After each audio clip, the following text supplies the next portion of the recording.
11 مرتبہ قل هو اللہ شریف کی تلاوت فرمائیں.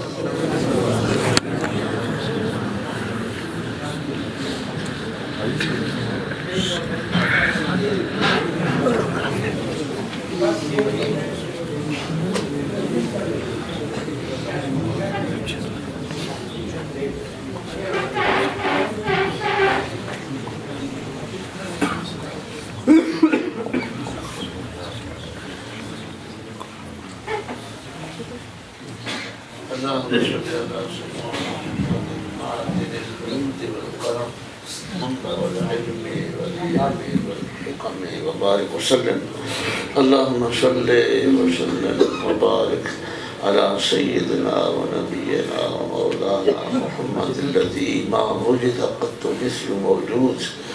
اللهم صل وسلم وبارك على سيدنا ما ولد قط مثله مولود وعلى آله وأصحابه وبارك وسلم. اللهم يا رب سيدنا محمد صلی اللہ علیہ وسلم. میرے مشائخ کرام کا مشرب سب کا نہیں، کچھ مشائخ کا مشرب یہ ہے کہ وہ دل میں دعا کیا کرتے ہیں، جہرن نہیں. تو میرا تو یہی مشرب آپ نے دیکھا ہے. اور ویسے میں معذور بھی ہو چکا ہوں، زیادہ بیٹھ نہیں سکتا، اس لیے میں کرسی پر بیٹھا ہوں، معاف کیجیے. نیچے نیچے بیٹھتا رہا ہمیشہ، اور گھنٹوں پوری رات محفلیں کرتے رہا. اب وہ وقت نہیں رہا میرا، اور اللہ تعالیٰ میری بھی مغفرت فرمایا. میں اپنے لیے، آپ کے لیے، بالخصوص صاحب خانوں کے لیے دعا کروں گا، اور آپ کریں. اور سید الاولین والآخرین صلی اللہ علیہ وسلم کی ساری امت کو شامل کروں گا. اللہم اغفر لامت سیدنا محمد صلی اللہ علیہ وسلم.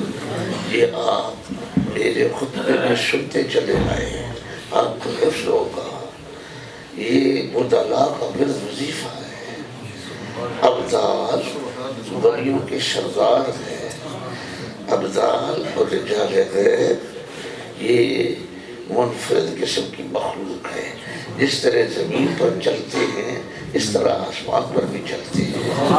جس طرح زمین پر چلتے ہیں اس طرح ساتویں آسمان تک چلے جاتے ہیں، اور عرش معلیٰ میں جا کر فرشتوں کے ہمراہ طواف کرتے ہیں. عرش معلیٰ کا وہ تسبیحات یاد پڑھتے ہیں. کوئی ان کو روکنے والا نہیں، وہ روک سکتا بھی نہیں. وہ جسمانی قوت نہیں ان کے پاس، ان کی نورانی اور روحانی قوت ہے. اور سید کائنات علیہ السلام کے نور سے استفادہ کرتے ہیں. اس لیے بدلاء کا ورد ہے اللہم اغفر لامت سیدنا محمد صلی اللہ علیہ وسلم. اللہم تجاوز عن امت سیدنا محمد صلی اللہ علیہ وسلم. اللہم ارحم امت سیدنا محمد صلی اللہ علیہ وسلم. چلو یہ بھی آپ کو تحفہ میں نے دے دیا. خطبہ پڑھتے ہیں ہمارے حافظ صاحب، اللہ کو سلامت رکھے. یہ خطبہ بہت مختصر، مجمل، بہترین ہے، مگر کراچی اور لاہور کے علماء نے تیار کیا ہے. میں جو خطبہ پڑھتا ہوں وہ غوثوں اور خطبوں نے تیار کیا. اس میں بھی بہت ساری ادعیہ ہیں، جس میں اللہم ارحم ابا بکر تقیہ و عمر نقیہ و عثمان زکیہ. یہ ام المومنین عائشہ صدیقہ رضی اللہ عنہ کی طرف اور چشت اہل بہشت اس کا ورد کرتے ہیں. چشتیوں نے فیصلہ کیا ہے، خصوصاً معار شریف والے اور سیال شریف خواجہ شمس الدین سیالوی نے فرمایا کہ یہ ام المومنین عائشہ صدیقہ رضی اللہ تعالیٰ عنہا نے یہ ورد کیا ہے. بے شمار اوراد ہیں جن کی اللہ کے فضل و کرم سے اجازت ہے. مدینہ منورہ طیبہ طاہرہ جو قادریوں کے ہے، شاذلیوں کے ہے، نقشبندیوں کے ہے، چشتیوں کے ہے، وہ ورد اللہ تعالیٰ پڑھنے کی توفیق عطا فرمائے۔ ایک سلسلے کا ورد ہمیشہ کے لیے کوئی پڑھتا رہے تو انشاءاللہ دنیا آخرت میں کامیابی ہوگی۔ اور سب سے اعلیٰ اور ارفع ذکر جو اللہ تعالیٰ تک پہنچاتا ہے اور سرکار مدینہ صلی اللہ علیہ وسلم کا قرب نصیب ہوتا ہے، وہ خواب اور بیداری میں دیدار سے مشرف ہوتا ہے، وہ لا الہ الا اللہ سیدنا محمد رسول اللہ، اس کو افضل الذکر کہتے ہیں۔ امام غزالی نے بھی یہ مقام طے کیا ہے۔ امام غزالی بہت بڑے علامہ تھے، پڑھاتے رہے۔ میں یہ آپ لوگوں کو سنا چکا ہوں کئی بار، برکت کے لیے پھر سنا دوں۔ میری حالت میں پہلے تو یہ کہا کہ جا کر دعا میں شریک ہوں۔ اللہ پاک کی اپنی مرضی کے نازِ کلام میں اشارے تھے، بڑے اعلیٰ اشارے، اور جو عارف باللہ تعالیٰ کا کلام پڑھا ہے انہوں نے، یہ بھی درد و سوز سے پڑھتے ہیں۔ اللہ تعالیٰ درد و سوز میں اضافہ کرے، درد و سوز عطا کرے۔ درد و سوز ہی تو سب چیز ہے۔ اور اہل بیت پاک کے خادموں کو اللہ درد سوز عطا کرے۔ یہ عبادتیں کرنا، روزے رکھنا اور بھوکا رہنا اور ساری رات اللہ اللہ کرنا، مکہ شریف جانا اور مدینہ پاک جانا، اس کا مقصد یہ ہے کہ دل اللہ اس کے رسول کے ساتھ لگ جائے اور بڑھتی جائے محبت، عشق و محبت، درد و سوز بڑھتا جائے، کم نہ ہو، پیچھے نہ آئے۔ اس لیے اللہ پاک کا بڑا فضل و کرم ہے کہ ہمارے پاس چیزیں ہیں لیکن ہم عمل نہیں کر رہے، اور اللہ تعالیٰ اپنی محبت سچی عطا کرے اور سید کائنات علیہ السلام کی سچی محبت عطا کرے، صاحب خانہ کو بھی، آپ کو بھی، مجھے بھی۔ پرفتن دور آ چکا ہے بڑا، ہاں، جس پر رب رحمت کرے۔ جب اللہ تعالیٰ کسی کے دل کا استقبال، ڈاکٹر صاحب نے بھی یہی فرمایا۔ ڈاکٹر صاحب ایک چیز میں چلے گئے تھے، میں نام نہیں لیتا، آپ نے پڑھا ہوگا کشف المحجوب کو، نہیں پڑھا تو پڑھا کرو۔ کشف المحجوب ڈاکٹر صاحب کی تصنیف منیف ہے جو فارسی میں ہے، اس کا اردو ترجمہ سنیوں نے بھی کیا ہے، وہابیوں نے بھی کیا ہے۔ اور یہ وہ کتاب ہے کہ طبقات الاشاعرہ، امام ابن عساکر کی طبقات اشاعرہ اور کشف المحجوب حضور داتا صاحب کی، یہ جس گھر میں ہو وہ گھر تباہ نہیں ہوتا۔ یہ ولیوں کا فیصلہ ہے، میرا نہیں، میں نے تو پڑھا ہے، یہ ولیوں کا فیصلہ ہے۔ ڈاکٹر صاحب رحمۃ اللہ علیہ مبتلا ہو گئے، درد و عشق سی ہے، مبتلا ہو گئے۔ فرماتے ہیں کہ میں جب نماز پڑھتا تھا تو نماز کی حالت میں وہ چیز میرے دل دماغ سے نہیں نکلتی تھی،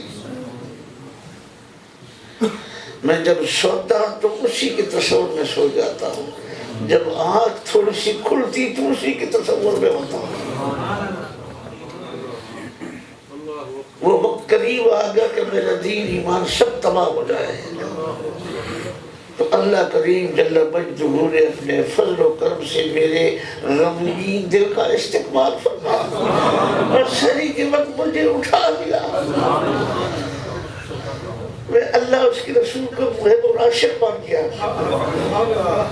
داتا صاحب حضور غوث الثقلین سے پہلے گزرے ہیں، میرے پیران، میرے آقا اور سارے قادریوں، سارے ولیوں کے سردار، جو فرماتے ہیں وَوَلَّانِي عَلَى الْأَقْطَابِ جَمْعًا، مجھے اللہ پاک نے پورے غوث و قطبوں کا سردار بنایا ہے۔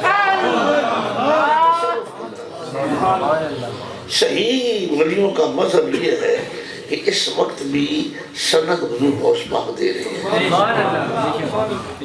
جو اس وقت غوث ہے وہ اضافی ہے، حقیقی غوث سرکار غوث پاک ہے، وہ اضافی ہے. ہر غوث قطب کو سند اب بھی آپ دے رہے ہیں، لیکن جس وقت امام مہدی علیہ السلام ظاہر ہوں گے، امام مہدی علیہ السلام ظاہر ہوں گے تو یہ حقیقی ولایت سیدنا غوث پاک سے منتقل ہو کر حضور امام مہدی علیہ السلام کے حوالے ہو جائے گی.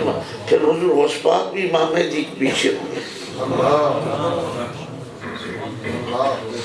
یہ نفسانی باتیں ہیں بہت ساری کہ فلاں ہے فلاں ہے فلاں، یہ نہیں بات یہ بات، لیکن حقیقی معنی میں اور یہ میں جو میں بیان کر رہا ہوں یہ میرے آقا غوث زمان پیر میرے ارشاد.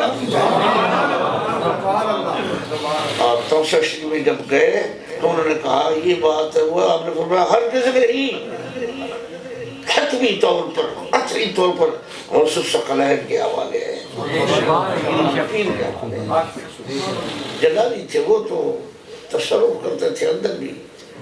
بہرحال امام غزالی رحمہ اللہ پڑھاتے رہے بیمار ہو گئے. بادشاہ وقت جو تھا وہ عقیدت مند تھا، اس نے اپنے ڈاکٹر اپنے حکیم، اس زمانے کے ڈاکٹر اپنے حکیم بھیجے کہ دیکھو اس کو کیا تکلیف ہے، کوئی دوائی عمدہ قسم کی اس کو استعمال کرو. انہوں نے کہا کہ حضور بیماری کو نہیں، کوئی چوٹ لگ گئی.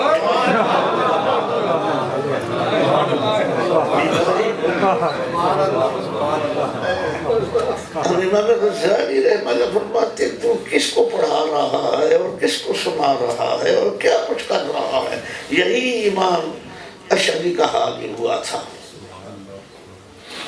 وہ بھی سنا چکا ہوں کس زمانے میں. امام غزالی رحمہ اللہ متذبذب ہو گئے کہ کیا میں یہ بات کرنا اور پڑھانا اور دوستوں سے ملنا چھوڑ دوں، کیونکہ روگ لگ چکا تھا، گٹھ پکڑ لی تھی، بات نکلے کو جی نہیں کرتا تھا، کسی سے ملنے کو جی نہیں. آخر بھاگ گئے، کسی کو نہیں بتایا. 10 سال جنگلوں میں اور صحراؤں میں گھومتے رہے. آپ نے بیت المقدس بھی گئے، ترکیہ بھی گئے، شام شریف بھی گئے اور مصر بھی گئے. لیبیا میں جب پہنچے تو وہاں امام ابی بکر ابن عربی موجود تھے اور یہ ان کے شاگرد تھے. انہوں نے جب دیکھا کہ پھٹے پرانے کپڑے پہنے ہوئے تو ہاتھ میں لوٹا پکڑا ہوا ہے اور وہ آگے بڑھ کے تو استاد جی حضرت آپ ہیں، یہ آپ نے کیا حال اپنا بنا لیا ہے. فرمایا ہاں میں بھٹک گیا تھا، پھر اللہ پاک نے میرا یہ حال بنا دیا. بس دوسری بات نہیں کی اور وہاں سے رخصت ہو گئے. اور آپ فرماتے ہیں بہت عجیب و غریب کلام، المنقذ من الضلال، آپ کی ایک تصنیف منیف ہے جو کئی بار چھپ چکی ہے عربی میں، مصر میں، شام میں، اردو میں. الحمدللہ میں نے پڑھی ہے، میرے پاس کئی نسخے ہیں. المنقذ من الضلال، گمراہی کی وادی سے نکالنے والی کتاب. اس میں لکھتے ہیں کہ شرع شریف پر عمل کرنے والے پورے روئے زمین کے علماء اکٹھے ہو جائے تو ایک اس درویش کو اپنی جگہ سے ہلانا چاہے جس کو درد و سوز مل چکا ہے تو نہیں ہلا سکتے.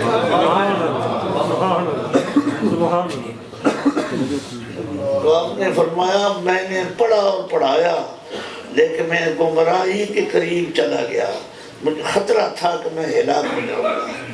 میری تسلی کسی میرے اساتذہ نے اس لیے کسی نے نہیں کی اور انہوں نے بھی نہیں کی، اور میں نے یہ معاملہ کیا اور اب اللہ کے فضل و کرم سے میں بیداری میں پیغمبروں کو دیکھ چکا ہوں،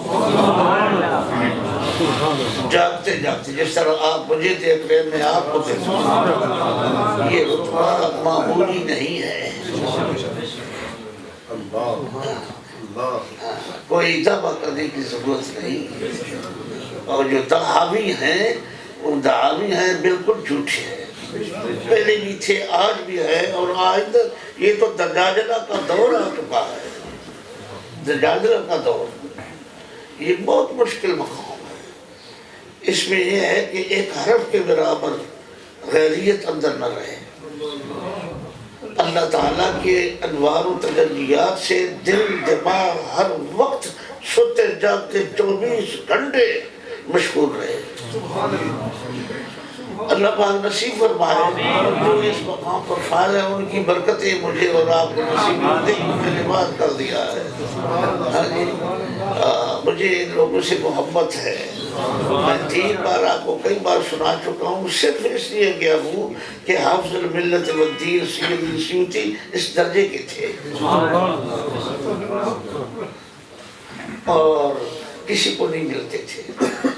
وہ شاید تنہائی میں انتقال فرما گئے، میں ان کے کمرے میں ایک پوری رات رکھتا جہاں آپ کی قبر مبارک ہے، سب مصر کے اندر۔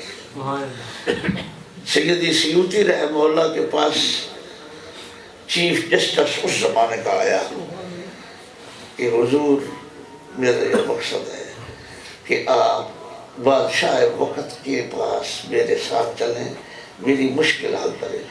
آپ نے فرمایا میں تجھ پر اپنا راز ظاہر کر دوں، اس وقت تک میں 75 بار سے زیادہ حضور علیہ السلام کو دیدار بیداری میں کرتا ہوں، اور مجھے ڈر یہ ہے کہ بادشاہ کا قلعہ جب میں دیکھوں گا تو حضور علیہ السلام سے ناراض ہو جائے گی، اس لیے میں تیری سے دعا کرتا ہوں، میں جا نہیں سکتا۔ اور یہ بات سنو، میں نے کیوں سنائی آپ کو، یہ اچھی طرح لکھ لو اور سب کو بتا دو، علماء کو اور پینوں کو بے شک بتا دو، حضور پر نور صلی اللہ علیہ وسلم کا دیدار اس شخص کو ہرگز نہیں ہوتا جو بادشاہوں وزیروں کو اپنا عقیدت مند بنائے، اب ان کے مسند پر بیٹھ کے خوش ہو اور فخر کرے دوسروں پر، اس کو دیدار نہیں ہوتا، وہ ایک بار پر رد ہو جاتا ہے۔ یہ خاص بات ہے، لیکن آپ اگر اس چیز میں مبتلا ہو جو اللہ پاک بچائے، یہ تو وقتی بہت مشکل ہے۔ اور میرے پاس ایک شخص آیا چند روز پہلے، وہ بھی اپنے آپ کو بہت اونچا سمجھتا ہے، لیکن وہ عامل ہے، میں عامل نہیں ہوں، یاد رکھیں۔ عامل سمجھتے جانتے، وہ عامل ہے اور خود کو بہت اونچا سمجھتا ہے، لیکن اللہ تعالیٰ اس کو ہدایت عطا بڑی غلط حرکتیں بھی کر چکا ہے۔ تو میں نے کہا مجذوبوں کی طرف منتقل ہو رہا ہے، میں نے کہا جی بالکل، مجازی عن قریب سامنے آ جائیں گے۔ اللہ تعالیٰ ظاہری باطنی فتنوں سے بچائے، مجھے اور آج کو بھی۔ میں نے بہت سارا وقت آپ کا لے لیا اور اپنا بھی۔ اللہ تعالیٰ حضور حضور صلی اللہ علیہ وسلم کی برکت سے میرا اور آپ کا خاتمہ ایمان کا سب سے اعلیٰ اور الفا یہی دعا ہے۔ اللہ تعالیٰ اس کے خطاب نصیب۔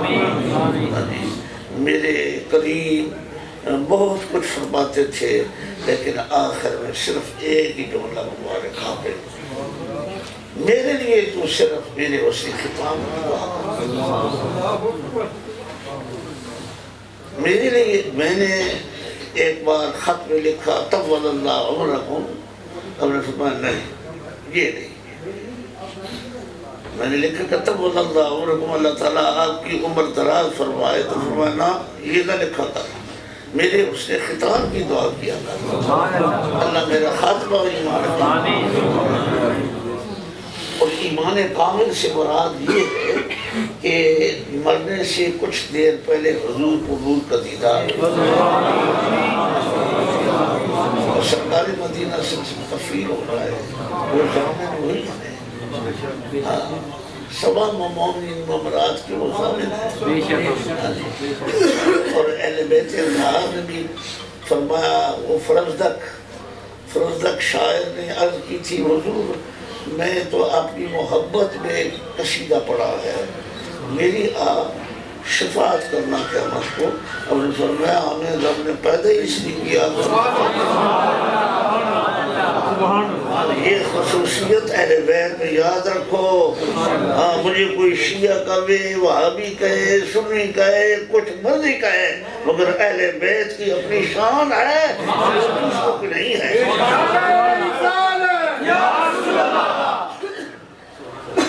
ہمیں رب کریم نے اسی لیے پیدا کیا ہے، تو میں تجھ سے وعدہ کرتا ہوں کہ میں تیری شفاعت کرتا ہوں۔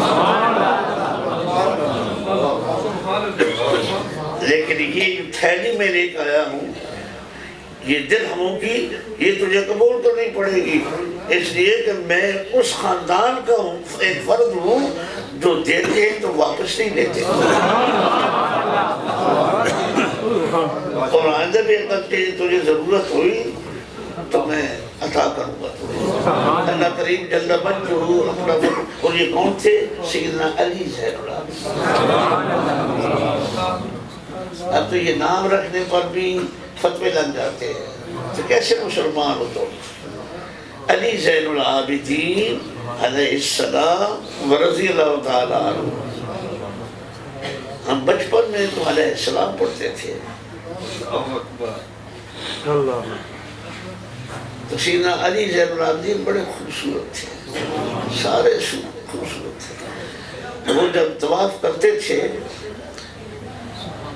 تو دنیا کھڑے ہو کو دیکھتی تھی، یہ انشاءاللہ معطر محمد تھی حسین و جمیل۔ تو جس وقت حجر اسود کے قریب پہنچتے تو بات یہ تھی کہ ولید بن عبد الملک اموی ناسبی، یہ ناسبی ہے اموی ہے، علامہ صاحب ناسبی وہ ہوتے ہیں جو اہل بیت کو گالیاں دیتے ہیں، اہل بیت اطہار کے مخالف ہوتے ہیں۔ تو وہ بادشاہ تھا، طواف جب کرتا تھا تو لوگ پرواہ نہیں کرتے تھے۔ حجر اسود کے پاس بڑا ہجوم ہوتا ہے، آپ حاضری جو دہے کے آئے ان کو معلوم ہے کہ حجر اسود کے پاس ہمیشہ ہجوم رہتا ہے، حج کے ایام میں بھی اور عمرہ کے ایام میں بھی۔ تو ولید بن عبد الملک جب قریب پہنچتا تو کسی کو پرواہ نہیں، اسی طرح حجر اسود کو چومتے رہتے تھے، وہ بھی بڑی مشکل سے۔ لیکن جس وقت سیدنا علی زین العابدین علیہ السلام آتے تو سارے لوگ پیچھے ہٹ جاتے، اکیلے چومتے حجر اسود کو، تو بڑے غصے سے کہتے یہ کون ہے؟ فرزدق پاس کھڑا ہوا تھا، اس نے کہا تو نہیں جانتا اس کو؟ یہ اس کو آسمان کی مخلوق بھی جانتی ہے اور زمین میں پاک جانتے ہیں، اس پر اور اس کے نانا کریم پر سلام اور درود بھیجتے ہیں، یہ وہ ہے۔ اور کہا اس کو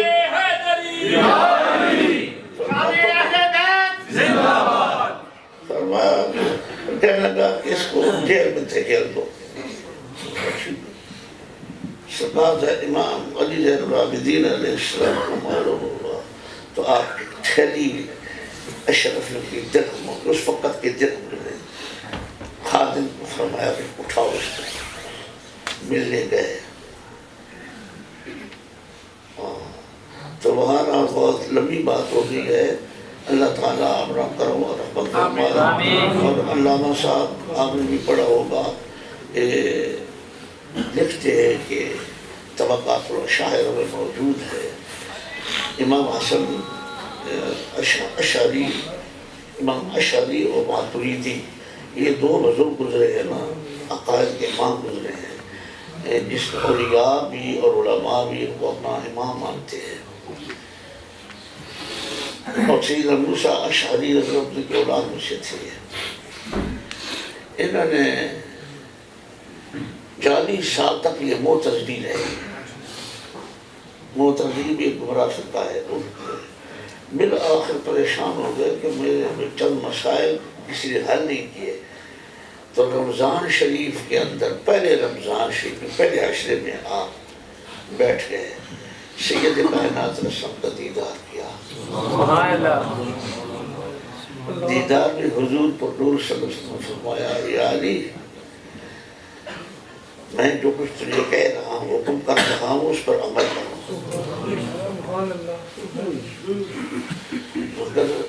یہ فرما کے گئے ہوئے یہ درد یہ چوٹ لگنے عجیب غریب ہے. یہ چوٹ لگتی ہے وقت گزرتا رہتا ہے. طرح طرح کے دکھ پریشانیاں غم آدمی اٹھاتا رہتا ہے. اپریشن اندر سے ہوتا رہتا ہے. یہ اپریشن ہے. حضور پر نور صلی اللہ علیہ وسلم سے بڑھ کے کون ہے. آپ صلی اللہ علیہ وسلم غائب ہو گئے تھوڑا سی کلام فرما کے. 19 رمضان شریف کو دوبارہ دیدار ہو گیا. فرمایا ما صنعت فیما امرتک بہ جو میں نے تجھے حکم کیا تھا اس کے بارے میں کیا کیا. ابھی یہ عرض کرنے والے تھے کہ فرما کے غائب ہو گئے.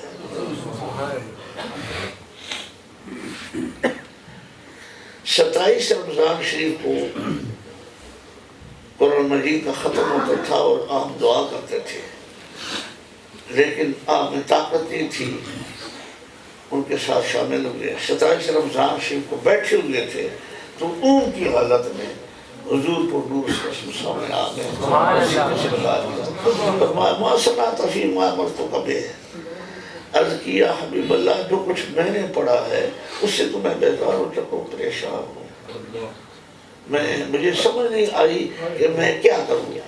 آپ نے فرمایا جو کچھ میری طرف سے ہے وہ تیرے دل دماغ میں مضبوط رہے گا اور جو میری طرف سے منقول نہیں وہ سب مٹ جائے گا.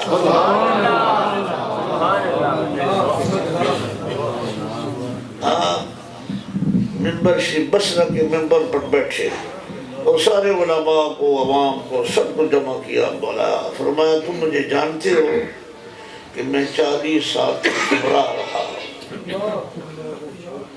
میں آج تمہیں بتاؤں میں نون ہو چکا ہوں اور میں تمہیں یہ سناؤں کہ یہ واقعہ مجھے پیش آیا.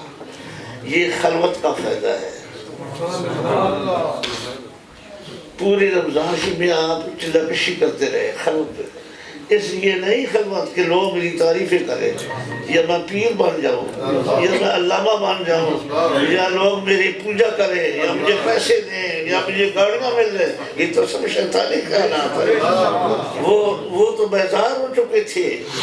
بیزار ہو کہ اللہ مجھے دکھا تیرا سیدھا راستہ کون سا ہے. اللہ تعالیٰ میری اور آپ کی مغفرت فرمائے. میری کثرت کلام سے دستبرد فرمائے اور میرا اور آپ کا انجام اچھا ہو. سبحان ربک رب العزت عما یصفون وسلام علی المرسلین والحمد للہ رب العالمین.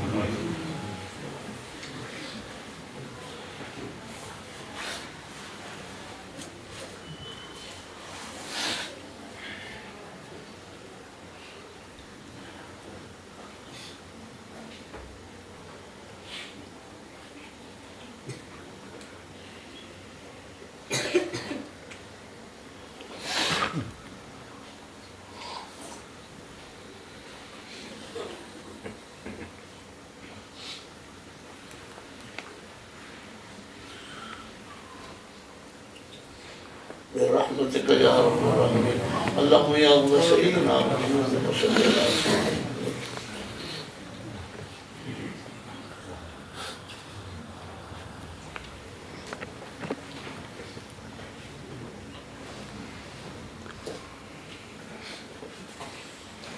برحمتك يا ارحم الراحمين. لا اله الا الله الملك الحق المبين سيدنا محمد رسول الله الصادق الوعد الامين.